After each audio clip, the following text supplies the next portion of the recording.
Как я делала ритуал на снятие порчи. Автор Ольга. Без проблем никто не живет, но у меня 3 года подряд просто черная полоса какая-то. Началось с моего увольнения. Найти работу сразу не могла, так как живем в небольшом поселке и ездила на работу за 35 километров в районный центр. Из-за того, что я дома, начались ссоры с мужем, хотя я не сидела без дела. Огород, хозяйство. Затем заболела наша козочка, и через 2 дня ее не стало. Мало того, что это моральная потеря, так еще и доход был от продажи козьего молока. Перечислять все неприятности нет смысла. Я начала подозревать, что на нашу семью навели порчу, и вскоре это подтвердилось. Мне дали совет, как не только проверить, но и избавиться от колдовства. Нужно ровно в полночь забить гвозди во все имеющиеся пороги в доме и даже во дворе. Хотя было очень страшно, мужу я ничего не сказала. Сделала все сама. Он не верит в мистику и порчу. Рано утром меня как будто кто толкнул в бок, и послышался женский голос. Я вскочила, вышла на улицу и увидела у калитки женщину. Я удивилась, так как она жила далековато, да и не общались мы с ней, только здоровались при встрече. Я спросила, что ей нужно. Женщина очень просила под разными смешными предлогами впустить ее во двор, но я отказала, помня свой ночной ритуал. Но тут на шум вышел муж, подошел к калитке и открыл ее. Женщина прошмыгнула к двери дома попить воды. Муж вынес кружку, она отпила глоток, а остаток вылила прямо на порог и тут же ушла. Я решила, что ритуал нужно будет начинать сначала, но придется все рассказать мужу. Так я и сделала. Он не поверил в порчу, но сказал, что согласен быть со мной, чтобы мне не было так страшно. Нужно было только дождаться полнолуния. Позже я хотела стряхнуть воду с коврика около порога и даже его сжечь, и нашла под ним небольшой интересный камешек. Я ручаюсь, что его там раньше не было. Слышав когда-то, что подклад нужно сжечь, я бросила его в печку. Как только я ее затопила вечером, чтобы ужин приготовить, как оттуда повалил черный дым, и начался пожар. Такого ужаса я не испытывала никогда, хотя беды хватало в жизни. Хорошо, что муж был дома, залез на крышу и из шланга лил воду в трубу. Прибежали соседи, вскоре и пожарные подоспели. Веранда сгорела, задымлены все комнаты, но я рада, хоть дом уцелел. Я не отказалась от своего намерения повторить ритуал, но теперь я никого не пущу не только во двор, но и близко к нему. Комната с ярким светом. Автор Black Sia. Источник сайт Fostor.ru. В раннем детстве меня бывало оставляли с родной сестрой, моей прабабушки. Ее дом был по соседству с нашим. Обычный частный дом 30-х годов постройки. Снаружи деревянный, внутри беленый, с печкой, заслонками и полами из досок, крашенных противным красно-коричневым цветом. У бабы Клавы мне очень нравилось, в том числе и потому, что одна из комнат в доме была совсем не такой, как другие. В нее вела отдельная белая дверь из кухни, как раз рядом с печкой. Остальные 2 комнаты были расположены паровозиком. Вход в них был с противоположной стороны, и всегда, когда меня приводили к бабушке, эта дверь была открыта. В этой комнате все было не так, как в остальных. На полу лежал паркет, на стенах поклеены обои. Рядом со входом стоял огромный под потолок шкаф с закругленными углами, да и сам потолок был сильно выше, чем во всем остальном доме. Но самым необычным было небольшое окно, расположенное как раз напротив двери. Оно всегда было залито ярким светом. Вне зависимости от погоды, времени года и даже суток, в него светил какой-то сумасшедший яркий фонарь. Я никогда не решалась подойти к этому окну. Слишком слепящий свет, хотя меня очень интересовало, откуда он льется. но присутствовал какой-то детский страх, как будто невидимая стена не позволяла мне подойти и заглянуть в него. В эту комнату никогда никто не заходил, по крайней мере при мне. Там не было игрушек, но мне очень нравилось подолгу к ней находиться, рассматривать старинный шкаф, свет из окна, смотреть на высоченный потолок. В общем, я у мамы интроверт с детства. Но больше всего мне нравилось, когда меня начинали искать, а я пряталась за этим огромным шкафом. И ни у бабы Клавы, ни у деда Бори не возникало мысли зайти в эту комнату и найти меня. Не то чтобы я играла в прятки. Просто ребенок слишком долго пропадал из виду. Меня звали, а потом шли искать. В такие моменты я дожидалась, когда они выйдут во двор. Выходила из комнаты и, как ни в чем не бывало, дожидалась их в доме. Помню, как меня веселило, когда бабушка мне говорила: «Где же ты пряталась?» Я под кроватями даже проверяла. А я смеялась и думала, что как же классно, что они не могут меня найти за шкафом и даже в саму комнату не догадываются заглянуть. Перед самой школой меня покрестили. Крещение было на дому, как раз в доме бабы Клавы. Сам процесс почему-то не особо отложился в памяти. Помню только батюшку, который пришел в джинсах и футболке, достал из портфеля рясу и прочие необходимые ему вещи и преобразился. Помню, как сидели вместе с ним потом за столом. Много родственников, я и священник. Потом мне все это надоело, и я решила пойти в свою любимую комнату. Выскочила из-за стола, побежала на кухню и поймала ступор. Если так можно охарактеризовать чувство 6-летнего ребенка. Вместо двери в мою комнату была глухая беленая стена.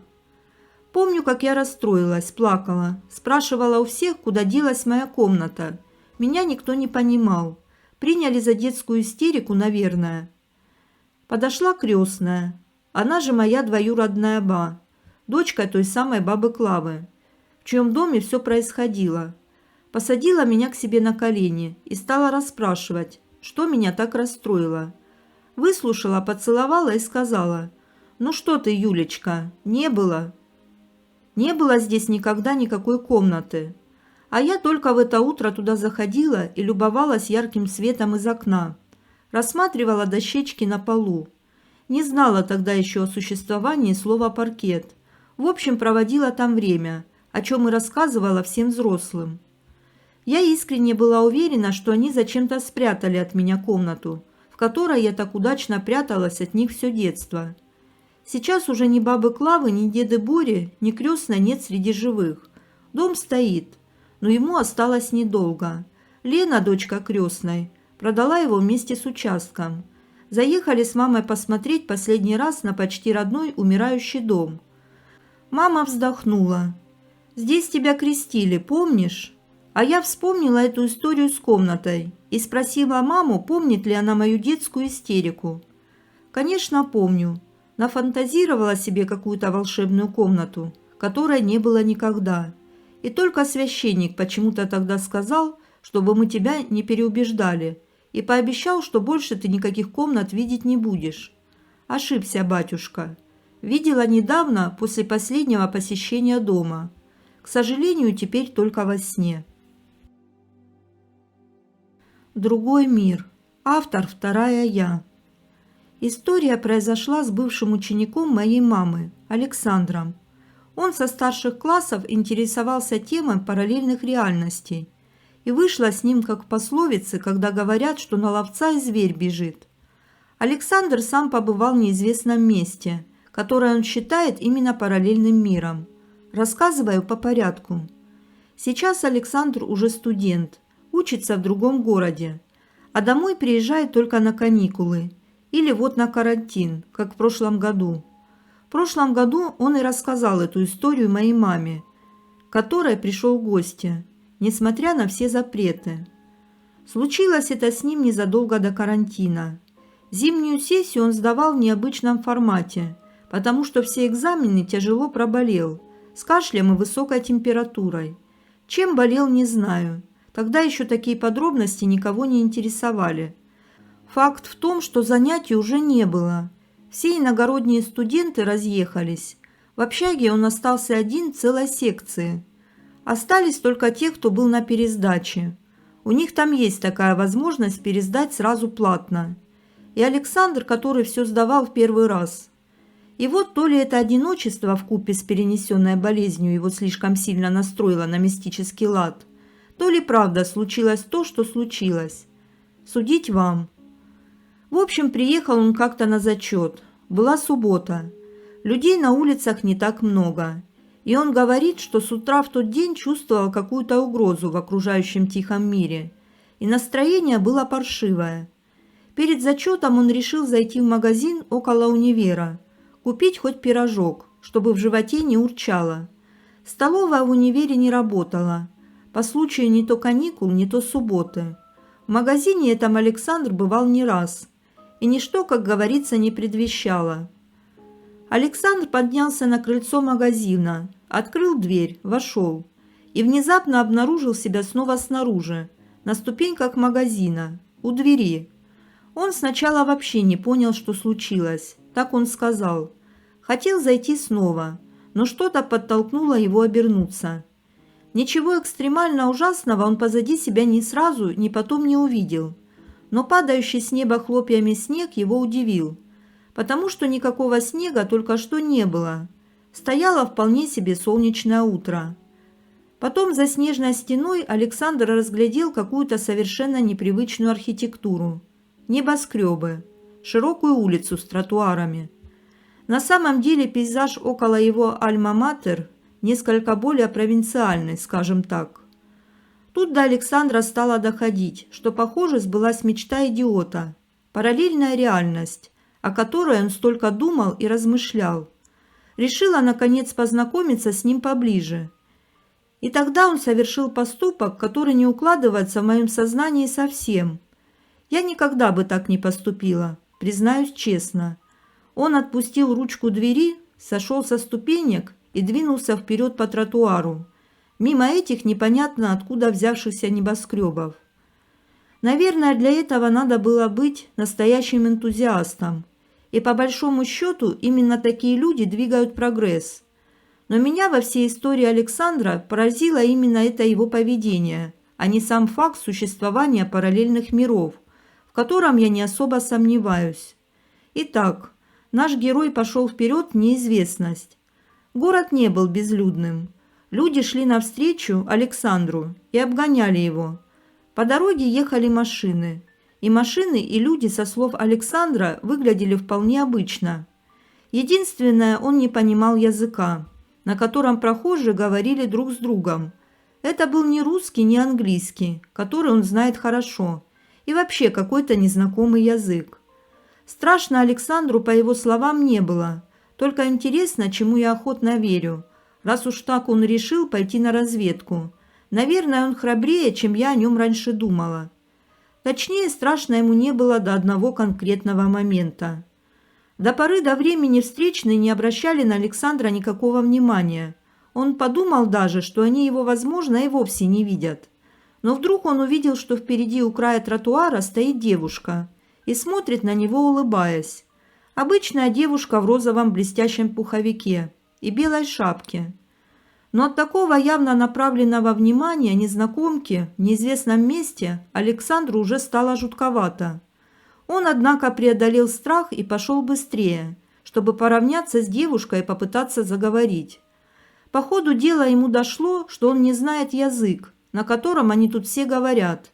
Поэтому, дойдя до девушки, он несколько растерялся, а потом понял, что это не живая девушка, а картонный манекен на подставке в натуральную величину. Казалось бы, это объясняло странное пристальное внимание и должно было Александра успокоить. Но на деле его почему-то охватил настоящий ужас. Он развернулся и побежал назад по тротуару, кое-как лавируя среди прохожих. Благо, все это время Александр шел строго по прямой, поэтому на обратном пути не заблудился. И магазин из нашей реальности оказался на месте, и крыльцо, на которое наш герой сбежал во весь дух. Открыл дверь и очутился снова на ступеньках, только уже с нужной своей стороны. Разумеется, ни про какие пирожки Александр уже думать не мог. На трясущихся ногах он спустился вниз и пошел к пешеходному переходу, чтобы попасть в универ. Зачет-то никто не отменял. Но внезапно оказалось, что это еще не все. Александр двинулся через дорогу и увидел, что навстречу ему по переходу идет та самая девушка, чье изображение он только что видел в параллельном мире. Она была точно так же одета и, мало того, улыбалась ему, как старому знакомому. Тут наш герой опять побежал, как он сам признается, но побежал в нужную сторону, навстречу опасности, поэтому до универа все-таки добрался и зачет сдал, несмотря на свое полувменяемое состояние. В тот магазин он ходить теперь боится, но параллельными мирами интересоваться вроде бы не перестал. Я с интересом жду ваших мнений. Источник сайт Фостор.ру. Политех. Автор Пуних. В начале нулевых я училась в политехе. Занятия заканчивались около 9 вечера. Как-то в сентябре после лекции я решила пройти к библиотеке, посмотреть график выдачи учебной литературы. Учебный день закончился. Все студенты и преподаватели разошлись по домам. В здании остался только вахтер. Пройти в библиотеку можно только по переходу, соединяющему два корпуса. Причем этот переход надо сначала спуститься на несколько ступенек, пройти коридор длиной около 10 метров, а затем подняться опять на несколько ступенек. Переход соединяет вторые этажи двух корпусов, но построен он на уровне между первым и вторым этажом. Иду по переходу. Вдруг мимо меня быстро проходит парень. Лица не рассмотрела, но заметила аккуратную стрижку, а главное, очень необычную для начала 2000-х одежду. Темно-синий костюм с отливом, брюки клеш и белый отложной воротник, лежащий на лацканах пиджака. Словом, одет молодой человек был по моде 70-х. Он выглядел как выпускник, явившийся на защиту диплома в модном костюме. В этом переходе перед защитой диплома в июне студенты крепят чертежи к стендам. Но сейчас был сентябрь и поздний вечер. Парень из театрального кружка, одетый для постановки про 70-е? Нет, так как театралы занимались в актовом зале в другом корпусе. Парень прошел мимо меня и оказался передо мной. Я с удивлением смотрела ему в спину. И тут до меня дошло, что я не слышу его шагов. Я остановилась как вкопанная, а парень шел по переходу вперед, удаляясь от меня совершенно бесшумно. Тут я на миг отвела взгляд, а когда снова взглянула, ища парня, его не было. Деваться ему было некуда. Коридор был пуст. Парень мог только подняться наверх на площадку второго этажа, по лесенке из 2-3 ступеней. Я поднялась по этой лесенке на площадку второго этажа, где было несколько дверей в различные отделы библиотеки. Парня нигде не было видно. Куда он исчез? Посмотрев расписание на одной из дверей, я отметила, что все двери закрыты, и над ними светится сигнализация. С площадки второго этажа на первый идет полукруглая лестница, и прекрасно виден вход в мастерскую, над входом в которую тоже светилась сигнализация. Других помещений на первом этаже около лестницы нет, и выход оттуда только по этой лестнице, на которой я стояла. Я поднялась на 3-й этаж. Там тоже тупик и несколько дверей библиотеки с включенной сигнализацией. То есть парень просто взял и исчез никуда. Тут мне стало страшно от сознания, что я столкнулась с нечто необъяснимым, и я поспешно вернулась обратно по этому переходу. Спустилась по лестнице и вышла через вход в здание на улицу. Сейчас, думаю, все дело в этом переходе, соединяющем два корпуса. Он сделан на высоте между первым и вторым этажом. Не зря любая дверь, переход считаются порталом в другие измерения и параллельные реальности. Получается, что я увидела выпускника из 70-х, причем этот призрак или хрономираж заперт в этом переходе.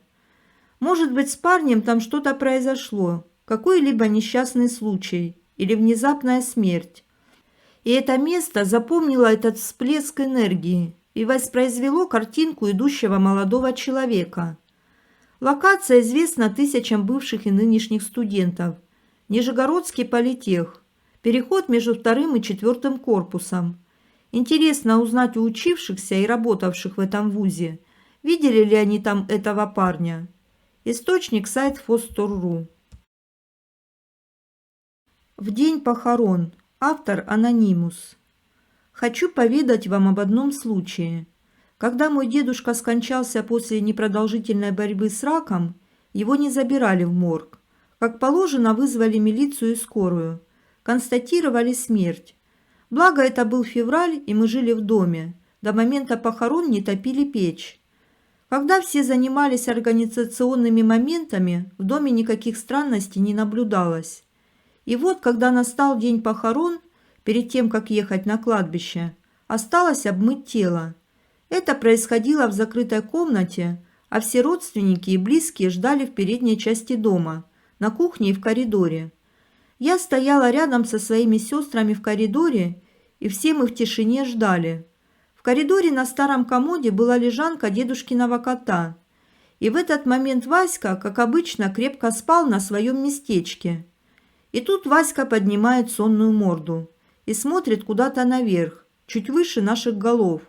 Он садится и начинает громко и раздельно мяукать. Каждое его мяу шло в такт кивка его головы. А головой он кивал наверх и по направлению от комнаты, где обмывали тело, до двери, ведущей на улицу. Промяукал он так раз 5, проводил взглядом это до двери, и в этот момент открывают двери комнаты с телом, и дедушку выносят. Наблюдать это на самом деле было как минимум странно. Никаких мух и летающих насекомых в начале февраля быть не могло. Да и вообще там не было ничего, что могло бы привлечь такое внимание. Уже позже моя фантазия нарисовала светлый фантом дедушки, проплывающий от комнаты по коридору ко входной двери. А почему светлый? Потому что за пару дней до его кончины моей тете привиделся светлый силуэт, проплывший мимо окна в сторону калитки ворот. И в последние свои дни дедушка будто куда-то торопился. Он бредил, что за ним приехала машина, что он опаздывает на поезд. А еще говорил, что за ним пришла мама. Мне довелось быть свидетелем множества паранормальных явлений, за исключением случая из детства, который я изложила ранее на этом сайте. Поэтому этот случай я отнесу к необычному, что случалось лично со мной. Перья черной птицы. Автор кавер. Мой муж работал водителем, возил главного инженера одного из предприятий нашего города. Долгое время мы жили с 2 детьми в однокомнатной квартире, в семейном общежитии.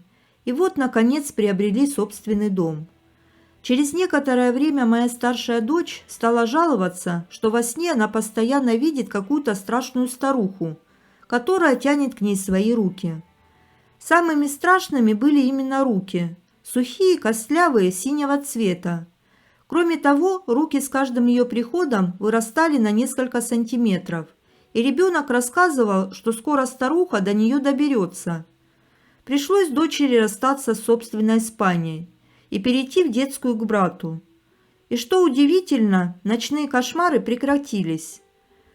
Однажды мой муж поехал в город со своим начальником. Пока длилось совещание, муж скучал в машине. И тут подошла назойливая цыганка. Она всячески пыталась навязать свои услуги. Обещала рассказать всю правду и так далее. Муж мой никаким гаданиям не верит, а цыганок всегда считал просто вымогателями денег. Поэтому, чтобы она отстала, он дал немного денег. Но цыганка неожиданно вырвала из головы мужа несколько волосков и сказала, что он должен их выкупить у нее, иначе быть в беде. В это время пришел его начальник, и было уже не до цыганки. Домой муж приехал поздно вечером. А мы с детворой лежали на диване и играли в города. Диван был расположен так, что если его разложить, лежащий человек находится лицом к окну. Смеркалось. Шторы еще не были закрыты. И в одно мгновение наша игра прекратилась. Все смотрели, как завороженные, в окно. Там бесшумно летела прямо к нам огромная черная птица. Самое удивительное в ней было ее крылья. Они были словно из ажурной черной ткани. Птица долетела до окна и словно растворилась в стене нашего дома. Через месяц муж заболел. За полгода он из цветущего 35-летнего мужчины превратился в инвалида первой группы. Врачи поставили редкий диагноз – воспаление спинного мозга. Каждые 2 месяца наступало резкое ухудшение здоровья. И тогда я обратилась к колдуну. Тот сказал, что мужу сделано насмерть, и даже свеча в церкви стоит за упокой. Недолго той свече гореть осталось. Еще колдун сказал, что может погасить свечу, но окончательно вылечить мужа не в силах, поскольку поле того человека, который навел порчу, намного сильнее его поля. Все так и вышло. Муж мой с тех пор в одной паре. Ему не бывает ни лучше, ни хуже. Вот уже 10 лет он прикован к инвалидной коляске. После того, как муж стал болеть, мы привели в дом того колдуна. Он прошелся свечой по всем комнатам. Там, где когда-то боялась спать наша дочь, оказалось несметное количество нечистых духов. Так сказал нам колдун. И еще в том месте, где стоял диван. После этого я пригласила священника, и он осветил наш дом. Когда решили делать перестановку мебели, нас ожидал еще один сюрприз. За диваном оказался оторванный кусок плинтуса, причем с громадным гвоздем, а под ним большая куча земли, такой, какую оставляют кроты на полях. Только кроту тут взяться неоткуда, а стены толстые, каменные. Но даже не это было страшно. В земле той было воткнуто небольшое черное перышко с ажурными краями, точная копия перьев той птицы, которую мы когда-то увидели, лежа на диване. Я собрала все, землю, перо и даже плинтус, и сожгла на костре. Говорят, что этого делать было нельзя. Что еще ожидает меня, не знаю. Сущность безумия смотрела мне в глаза. Автор Алина Паллада. Источник сайт Фостор.ру. Я, являясь постоянным читателем мистических историй на этом сайте, решила написать историю размышления. Хочется от вас услышать ваше мнение по данной теме. А речь пойдет о сущностях, которые подселяются к человеку. Как-то раз мне попался на просторах интернета интересный рассказ про лярв и других таких астральных тварей. Там речь шла о магазинах. В крупных торговых центрах к человеку в рекламных целях присасываются астральные твари, побуждая его к растратам и бездумному шопоголизму. Не знаю, так ли это на самом деле, бывает ли такое. А вот я, кажется, несколько лет назад смотрела в глаза сущности безумия. И я могу с уверенностью сказать, что безумие можно не только почувствовать, но и увидеть. Вот моя история. Так трагически случилось, что у моей мамы резко наступила деменция, и она оказалась полностью на моем уходе.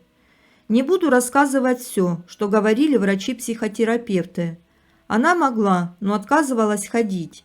Из еды был только завтрак. Потом мания подозрения появилась, якобы таблетки, прописанные врачом, отрава и так далее.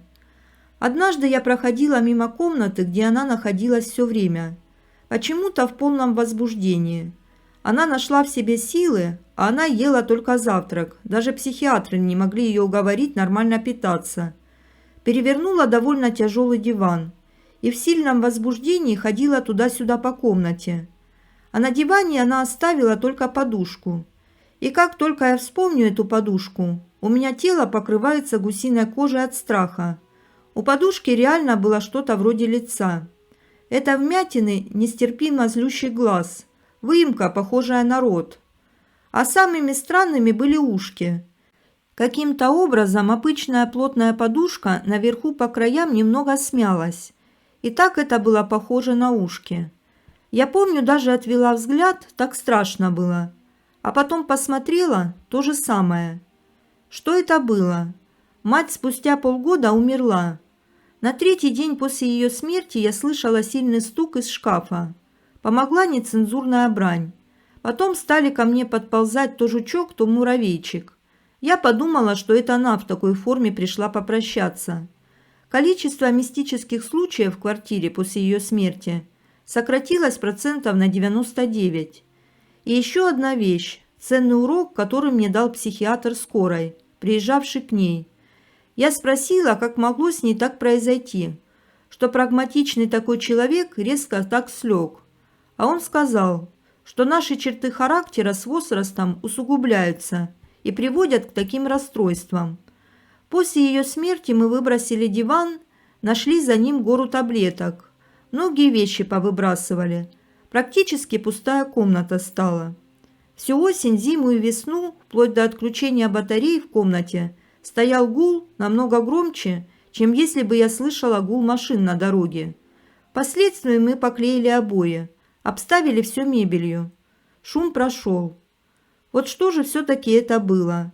Я уверена, что психиатр прав в причине, но и подушку не могу не принимать во внимание.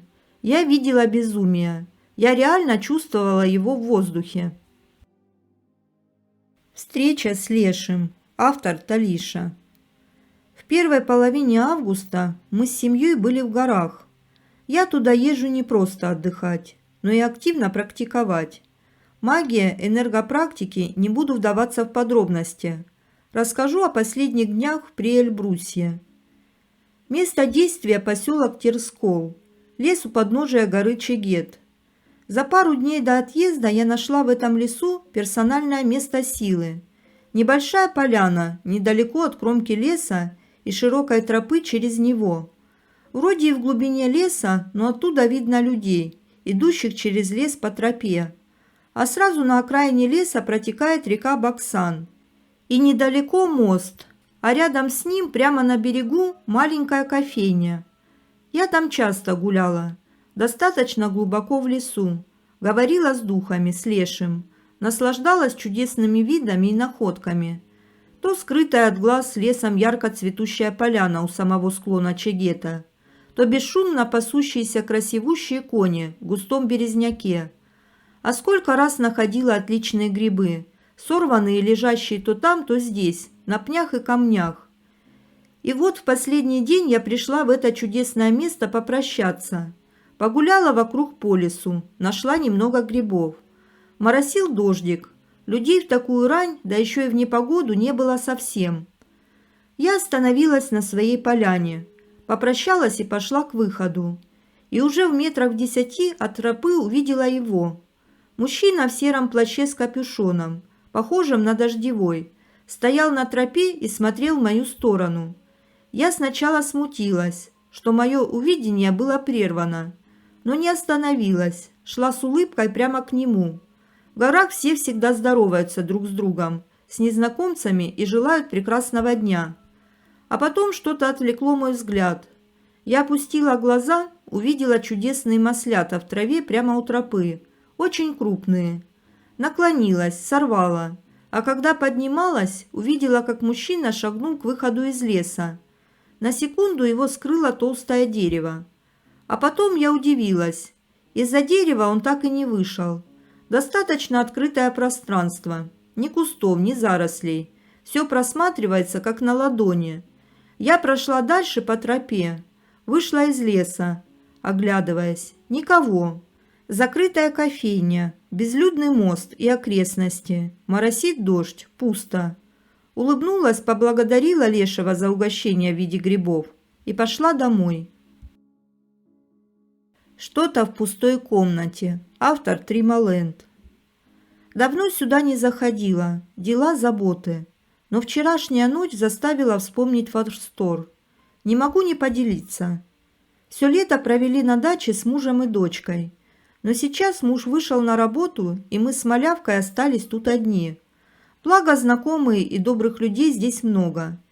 Если что, есть кому помочь. Дочке моей 5 месяцев. Дневные сны она спит в своей отдельной комнатке, а на ночь я ее забираю к себе. Та комната окном на север. И в такую жару, что выдалась в этом году, мне чуть прохладнее, чем в моей спальне. Там нет мебели, кроме дочкиной кровати и стула. Окно мы завесили плащ-палаткой. Такая себе бюджетная блэкаут-штора. Брутально, в общем. К кроватке я присобачила камеру видеоняни без кронштейна, пока дочка спит на 2-м этаже. Я внизу могу спокойно поделать свои дела. Очень удобно. Нянька у нас, правда, откровенно паршивая. Нормальное изображение получается только по краям экрана. А в центре белое такое засвеченное пятно. Поэтому я вижу только часть кроватки, что дико бесит. Дочь иногда укатывается в бок, и только, к примеру, по ноге можно догадаться, как лежит ребенок. Или смотришь, и вообще ее не видно. А потом вдруг перед самой камерой появляется качающая головенка. Мамзель уже сносно ползает. Так что получается скорее не видео, а радионяня. Вырубается сама иногда. Чудо-вещь, в общем. Вчера поздно вечером ложусь спать, дочь пока у себя. Монитор от няньки кладу рядом. Ночью дочка просыпается. Я забираю ее. Она долго не может заснуть. Пока укладывала, уже и сама спать расхотела. Детка у меня, к слову, та еще шутница. Ночью беру ее на руки, чтобы покормить. Она смотрит на меня.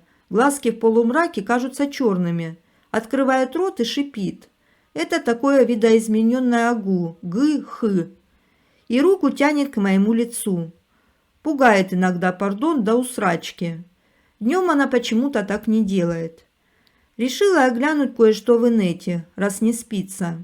Только начала читать, включается экран у няньки. Иногда забываю выключить, у нее быстро садится аккумулятор, и на мониторе появляется изображение с камеры и мигающий значок батарейки. Но тут сработало на звук, раздался какой-то треск, и появился значок колокольчика. Из динамика едва слышное то ли шуршание, то ли дыхание. Дочь, напомню, со мной. Мало ли, что это мог быть за звук.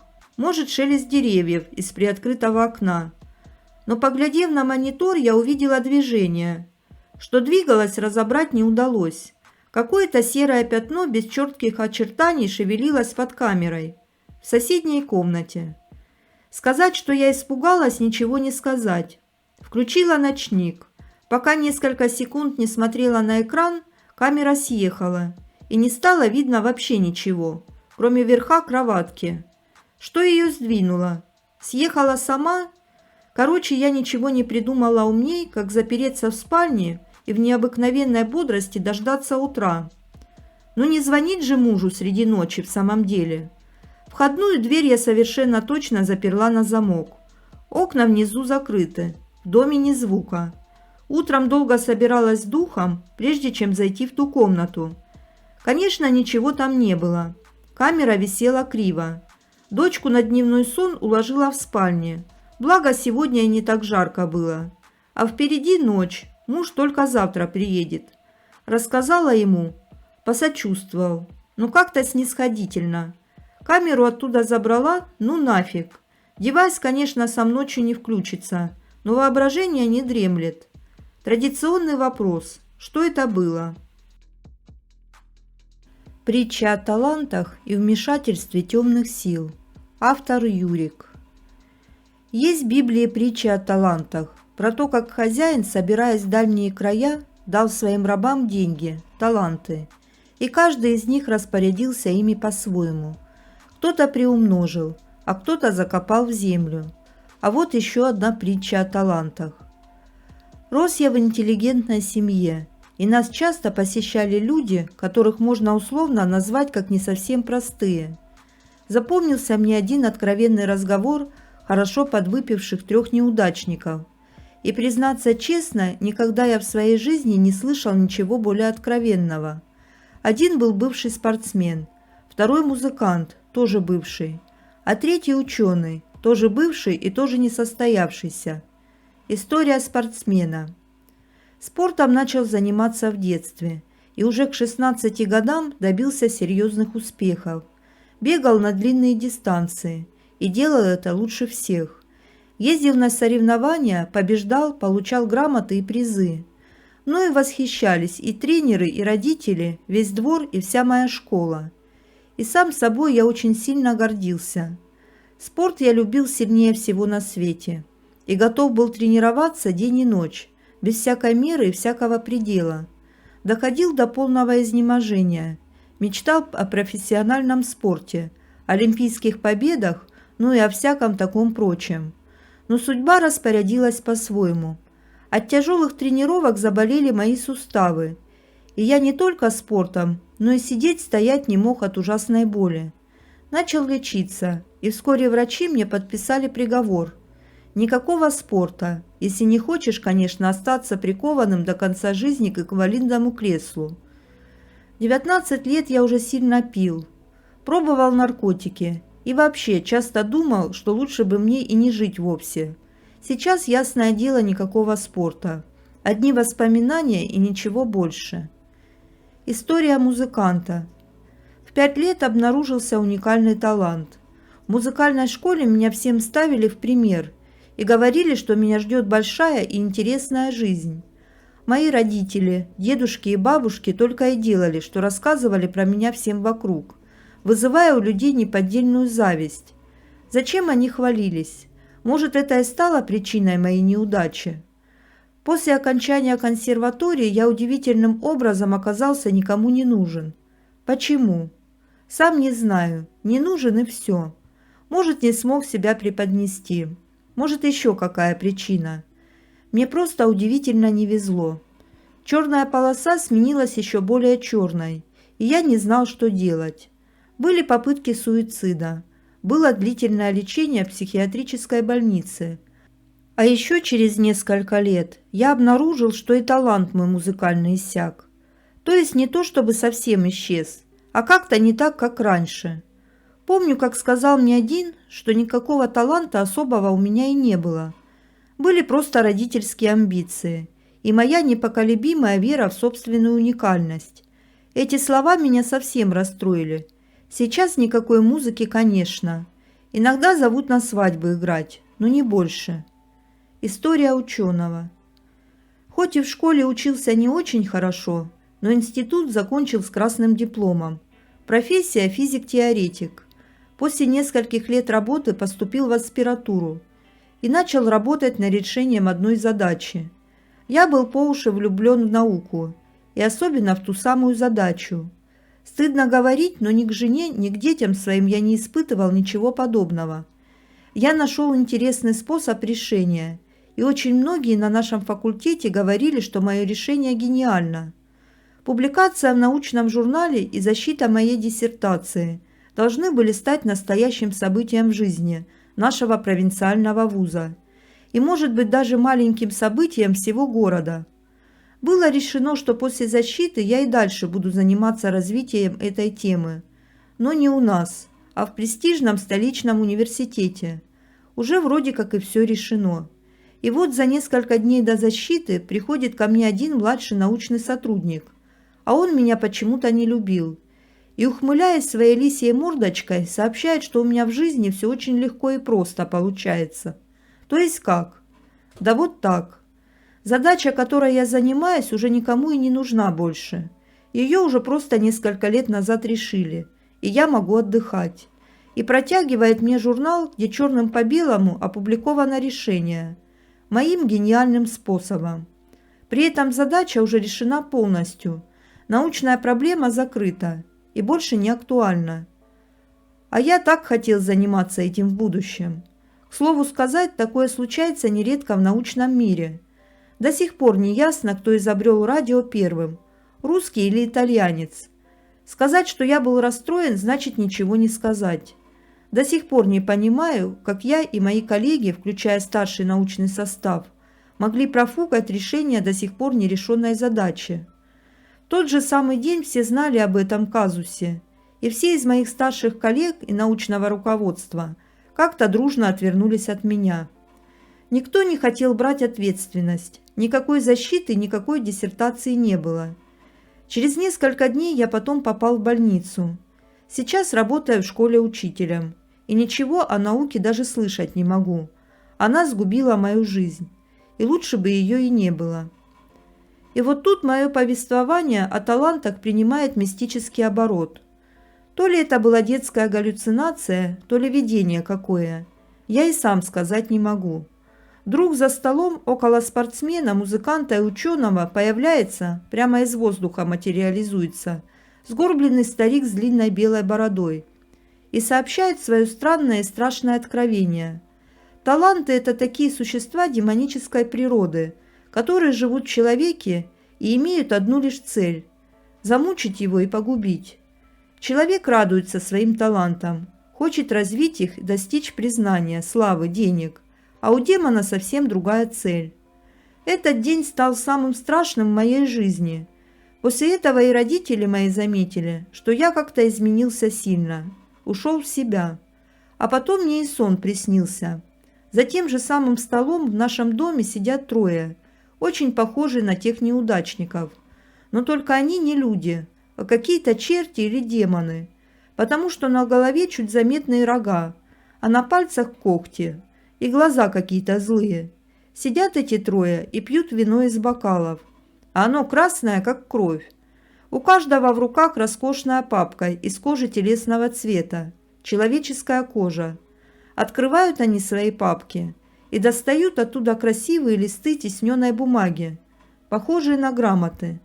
На каждой из них золотой штамп, да имя, фамилия замученной человеческой жертвы. И вот эти черти рассказывают, каких трудов им стоило замучить несчастных, хвалятся своим умом и находчивостью. Дальше подробностей никаких не помню. Запомнил лишь, что они еще долго сидели за столом, пили вино и, гордясь собой, говорили, какое важное дело они делают, ломая, коверкая и разрушая в пух и прах человеческие судьбы. Последний день в новом доме. Автор Эбигейл. Источник сайт Фостор.ру. История эта написана мной. В ней много лишних с точки зрения мистики деталей. Вернее, даже непосредственно мистика происходит лишь в самом конце. Предвижу, что многим это не понравится. Но уж простите, дал волю эмоциям. Воспоминания, понимаете ли, нахлынули. А вообще все это было на самом деле. Честное слово. Спустя 1,5 года после переезда в Германию я наконец дождался своей очереди участия в интенсивном курсе немецкого языка. Курс был организован для молодежи, желающей начать, продолжить или подтвердить высшее образование в новой стране. Учебный центр, в котором проходили занятия, располагался в Ганновере, сотни километров от поселка, где мы с родителями снимали свою первую в Германии квартиру. Оттуда мне на полгода предстояло уехать жить в Ганновер. Этот необыкновенный из-за сочетания своего исторического и культурного, научного и промышленного значения с довольно невзрачной архитектурой город произвел на меня после российского города, в котором я вырос, и немецкой полусельской провинции, где я успел немного пожить, довольно тяжелое впечатление. Помню обилие старых густых деревьев в историческом центре, которые нависали над черепичными крышами и высокими дымоходами и заставляли вспомнить сказки Андерсена. Расположенная среди парка огромная ратуша, мрачное здание в эклектичном стиле, построенное в начале XX века. Его огромный купол и высокие полутемные коридоры, вестибюль со слабо мерцающими мозаиками, скульптуры кайзера вдоль стен и пустые балконы под непомерно высоким потолком. И тут же стоял макет центра Ганновера в тройном исполнении. Город до войны, город в конце войны, после бомбежек и город, отстроенный после войны заново. Припоминаю свои прогулки в районе высшей медицинской школы, учебные корпуса которой вместе с клиниками и общежитиями составляли целый городок. Или на задворках старинной части университета, где крыши профессорских особняков утопали в листве старых кленов и дубов. Королевские сады Херенхаузена с белыми статуями вдоль тенистых аллей, прудами, фонтанами и беседками. Кладбище района Штокен с его семейными захоронениями позапрошлого века, готическими надписями надгробий и позеленевшими фигурами ангелов и скорбных дев. У кладбищенской стены располагалась братская могила жертв знаменитого серийного убийцы Фрица Хаармана, гильотированного в 1925 году во дворе Ганноверской городской тюрьмы. Поселили нас в районе Херенхаузен, недалеко от тех самых садов, в квартале первых в городе многоквартирных домов для бедных. Дома эти и их дворы напоминали изнанку старых районов в центре Москвы или Петербурга. Мы жили вчетвером в двухкомнатной квартире. Еще 3 квартиры в подъезде также были заняты русской молодежью с курсов. В 2 жили девушки, и еще в одной парни. На учебу нужно было ездить на трамвае. Остановка удобно располагалась в 100 метрах от нашего дома. За ней начинался старый пивоваренный завод, напоминавший фабрику «Красный Октябрь». На другой стороне улицы высилась длинная стена таинственного здания. Стена высотой этажей в 5 или 6, не имела ни единого окошка и была покрыта облупившейся коричневой штукатуркой. Что это было за сооружение, я за все время учебы так и не выяснил. Утром лень было выходить пораньше, чтобы успеть заглянуть за стену. А после занятий хотелось поскорее попасть в квартиру, наскоро перекусить, в темпе сделать кое-что по хозяйству, чтобы затем пойти на совместную с девушками прогулку. Но тогда стене предпочитались другие, более симпатичные объекты. Однако мы все же регулярно оказывались в местах таинственных и мрачных, вроде тех, что я уже успел перечислить. Высшая врачебная школа, например, считавшаяся наряду с Берлинской Шарите, крупнейшим медицинским университетом Германии, была известна не только сложностью производившихся в ее стенах операций и тем фактом, что преподаватели в школе светило мировой науке, но также и слухами о неких тайных помещениях, где регулярно заседает ложа врачей-иллюминатов, а в подвалах якобы проходят совместные оргии студентов и профессоров, проводятся опыты над людьми и чуть ли не совершаются ритуальные убийства. Многие мои товарищи по курсам хотели поступать в ВВШ, особенно те из них, кто до отъезда успел поучиться в медицинском институте. Иногда мы посещали большие ганноверские пассажи и торговые галереи, например, галерея Кауфхоф. Они располагались в самом центре и были построены в 50-60-е годы, в период бурного развития послевоенной Германии, на месте разрушенных авиационными бомбами домов. Вид этих мрачных зданий, являвших собой типичный образец немецкого урбанизма в середине XX века, тоже внушал мистическое чувство. Гуляя по залам этих магазинов, я обычно рассматривал не товары на полках, а глядел поверх полок в небольшие окна, на лабиринты соседних дворов, на черепичные крыши с дымовыми трубами и мансардами, точно как на картинках в книжке про Карлсона. Насколько я помнил, советские универмаги той эпохи выглядели более приветливо, хоть ассортимент в них и был гораздо беднее. Нам было интересно бродить по старому центру в весенних сумерках, на фоне контраста, создаваемого ярким светом надписей и рекламных дисплеев с одной стороны и мрачными силуэтами зданий с другой. Между зданиями иногда вырастали серые бетонные парковки во много этажей. Бело-голубые полицейские машины медленно курсировали по пешеходной зоне, то и дело останавливаясь возле групп молодых людей восточного вида, которые сразу же вступали со стражами порядка в бурные непонятного содержания споры. Полицейские редко покидали свои авто и в основном объяснялись с парнями через слегка опущенное стекло. Темноволосые ребята в кожаных куртках и ярких спортивных штанах были все как на подбор худощавые, рослые и широкоплечие. Проходя мимо, они, в отличие от немцев, ни на полшага не отодвигались в сторону и никогда первыми не отводили взгляда, если вашим глазам случалось мимоходом встретиться. Мише и Алёше, боксерам из Омска, совершенствующим на курсах язык для продолжения спортивной карьеры, восточные парни не нравились. Миша и Алёша, делая вынужденный перерыв в тренировках и соревнованиях, активно пользовались моментом и с самозабвением осваивали местный рынок развлечений. Они посещали бары и дискотеки, регулярно ходили к проституткам, о чем охотно и в деталях рассказывали. По нескольку раз в неделю устраивали шумные вечеринки, на которые в их двухкомнатную квартиру собиралась вся наша группа, и еще треть параллельной. Миша был старше, невысокого роста, с угловатым суровым лицом, на котором читалась явная готовность сломать нос любому, кто рискнет посягнуть на Мишино достоинство. Лёша же был высоким парнем с подевичьи смазливым лицом. Он обладал не особенно массивной, но какой-то сверхрельефной мускулатурой. Наивный взгляд его больших голубых глаз обманывал. Лёша был гораздо злее и при случае агрессивнее своего друга. На русских дискотеках он еженедельно избивал целые ватаги местной молодежи. Однажды он нарвался на боксеров из здешней русской диаспоры. Они что-то долго и многословно объясняли друг другу, под взглядами секьюрити, а потом мы все вместе пили за успехи русского бокса. Среди девушек курса порой попадались слишком развязные, беспрерывно красующиеся фигурой и одеждой и с азартом флиртующие, например, с тем же Лешей. Были и тихони, с утра прилежно изучавшие немецкую грамматику, а после обеда ассортимент местных супермаркетов.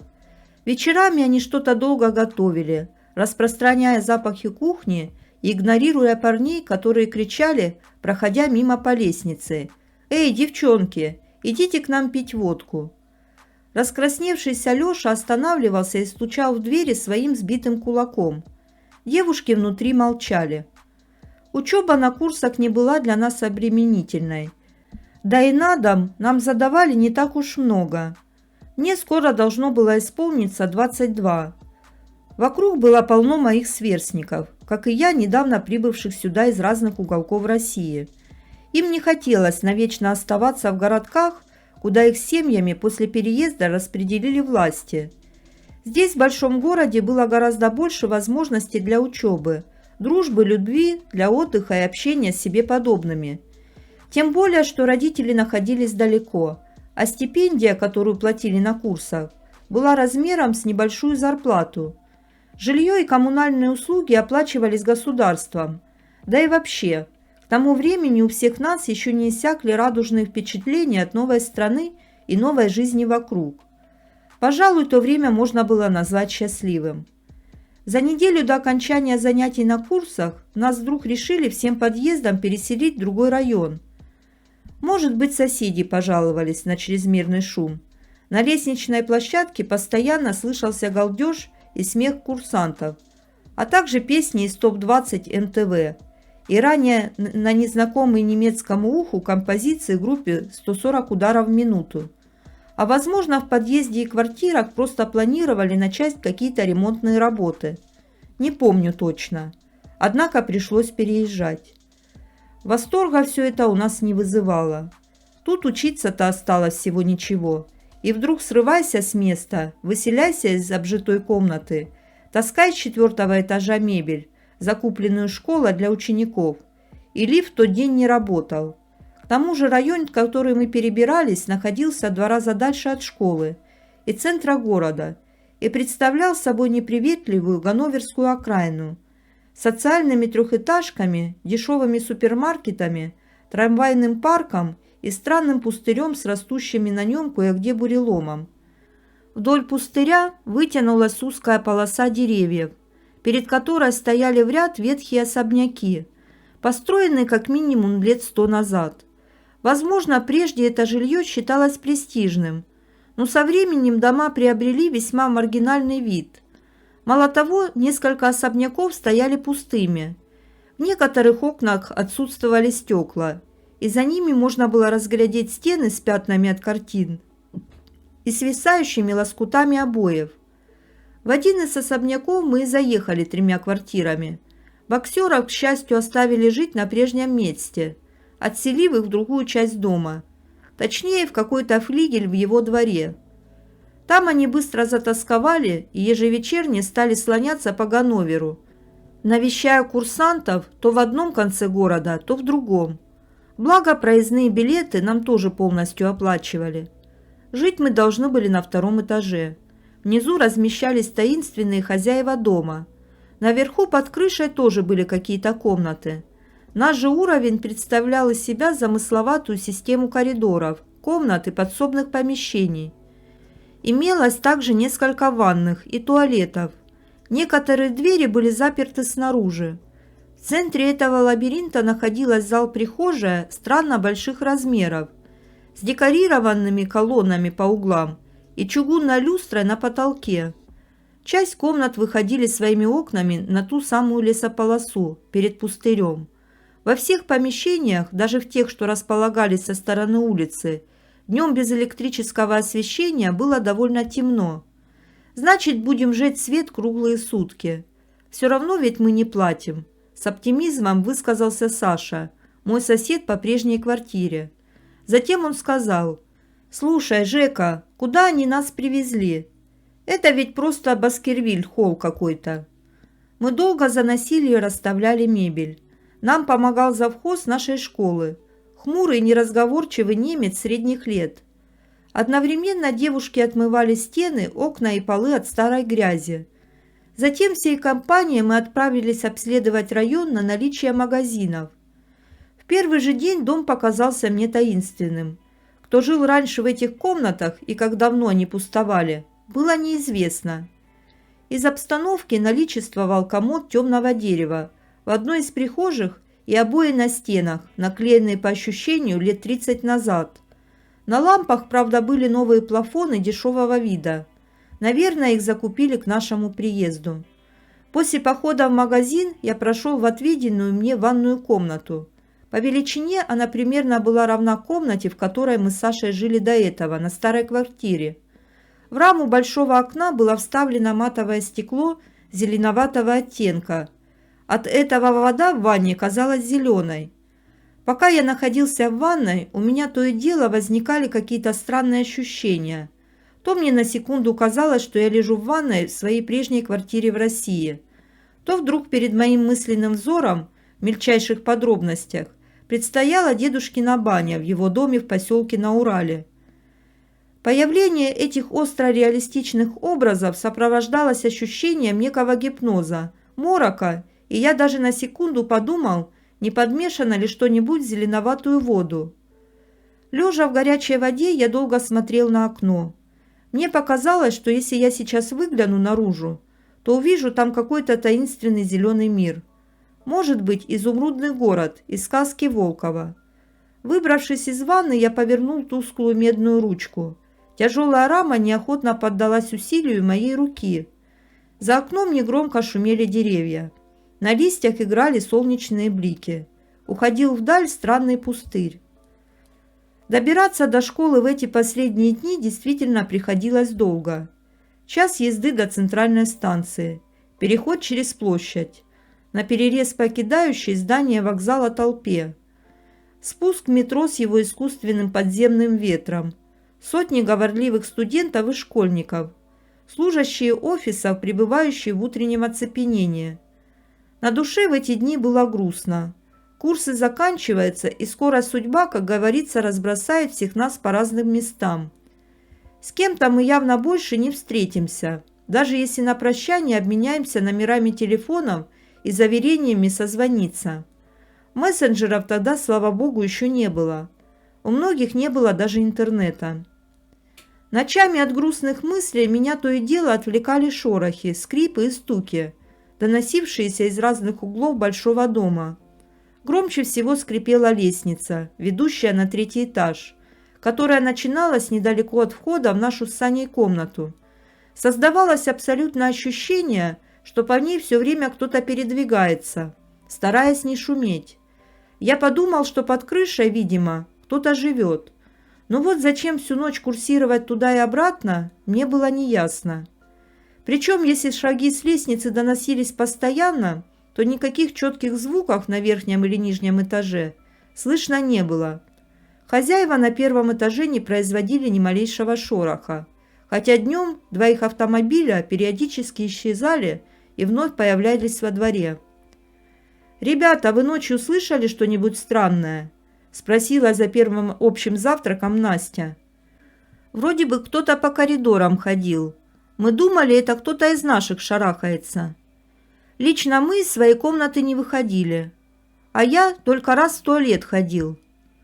На следующий день Ира с Ольгой рассказали, что полночи слышали за стеной в комнате, где жили Сергей и Коля, какую-то монотонную беседу, кажется, 2 голосов. Но на голоса парней они будто бы не были похожи. Девушки сначала ничего не поняли, а потом начали бояться. Ирина выглянула из окошка и увидела, что от соседнего окна деревья и траву у дома падает свет. «Мы в 11 свет выключили», – уверяли ее парни. «А беседовали на каком? На русском или на немецком?» – спросил Саня, откусывая от большого бутерброда с колбасой. «Да вроде бы на русском. Тихо слишком и непонятно. Что-то там бу-бу-бу-бу-бу». В предпоследний день, когда экзамены остались позади, решили собраться группой у нас, так как места было достаточно, да и хозяев не видно. Вроде и разрешения спрашивать не у кого. Вечером в той самой прихожей с колоннами собралось не менее 20 человек. В центре стоял уставленный разными бутылками и блюдами с сосисками, картошкой и салатами стол. Не буду долго описывать вечеринку. Скажу лишь, что сначала все шло отлично. Я сидел между Сашей и Ольгой, девушкой из нашей группы, за которой уже какое-то время ухаживал. Кроме того, на внимание парней активно претендовали Настя, Лена и Ирина. Все были немного пьяными. Работал магнитофон с колонками. Тогда еще были кассетные магнитофоны. Кто теперь помнит такие? За окнами начинало темнеть. Вечеринка входила в ту стадию, когда выключается свет и начинаются танцы, в том числе и медленные. А уже в более отдаленном будущем, когда на улице станет совсем темно, и все окончательно размякнут и опьянеют, уже вырисовывалось то, как мы с Олей уединимся в каком-нибудь уютном романтическом месте, например, среди деревьев перед пустырем. Но тут, как назло, приехали Леша с Мишей. И вот благостная атмосфера быстро испарилась. Боксеры уверенно подчинили ход вечеринки себе. Мы с Олей перешли в нашу комнату. Кое-кто тоже стал уходить. Саша остался за столом. Вскоре оттуда ничего, кроме смеха и выкриков Леши и Миши, уже не было слышно. «Оля, ты не слышала здесь по ночам какие-нибудь странные звуки?» «Ну вот Ирка же недавно про голоса рассказывала. И будто бы где-то кто-то все время ходит.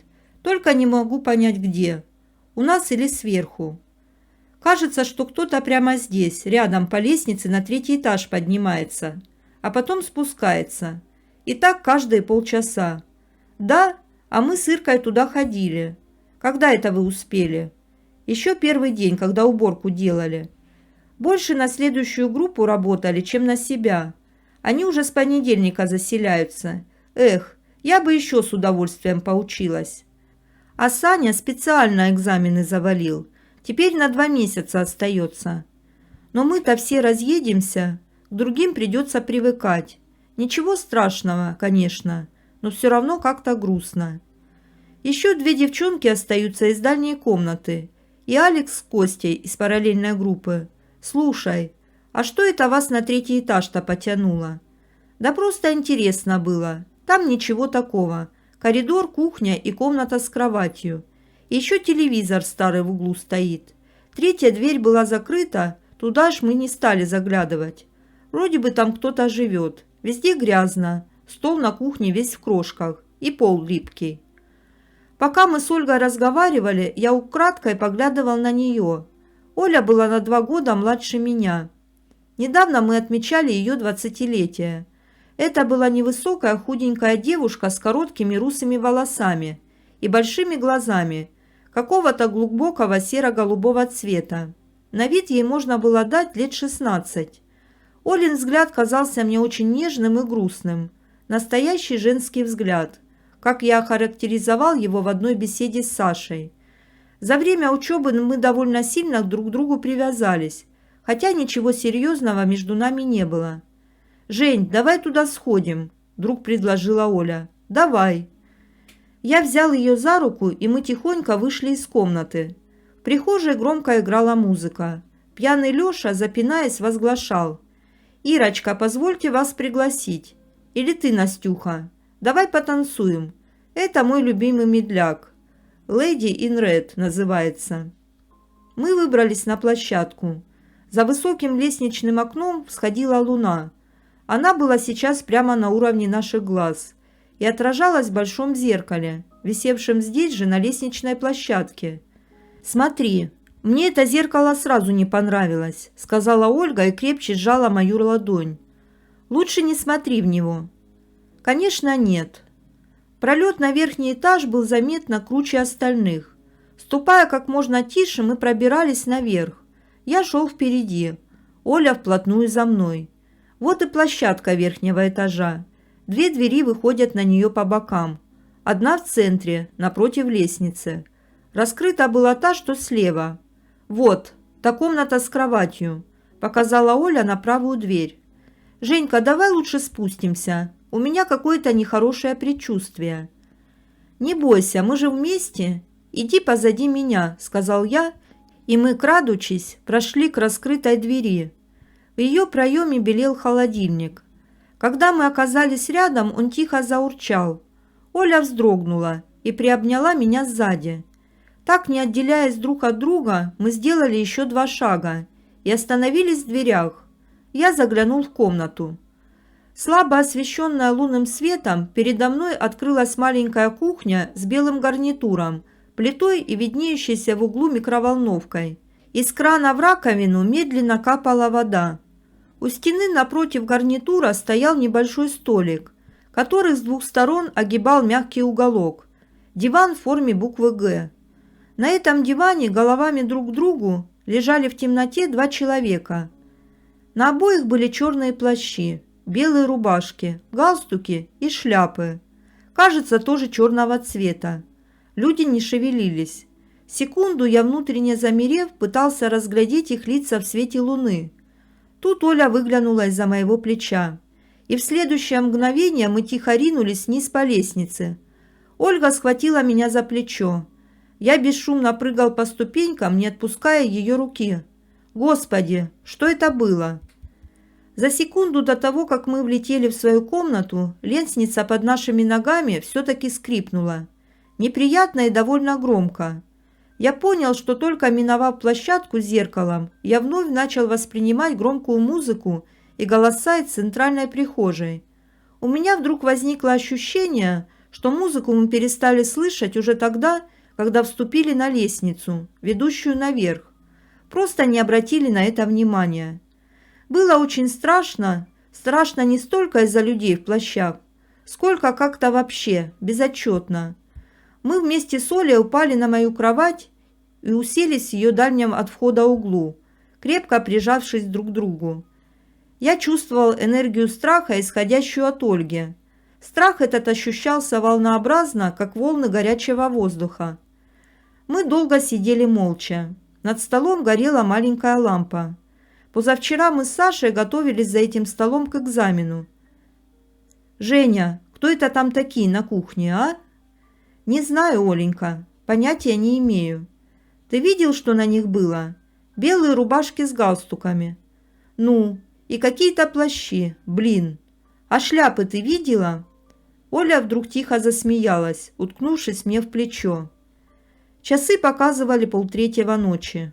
С улицы доносились крики. Это девушки дружно уговаривали Лешу кого-то не бить и успокоиться. Леша в ответ кричал: «Пустите, он меня унизил, растоптал по стенке мою честь».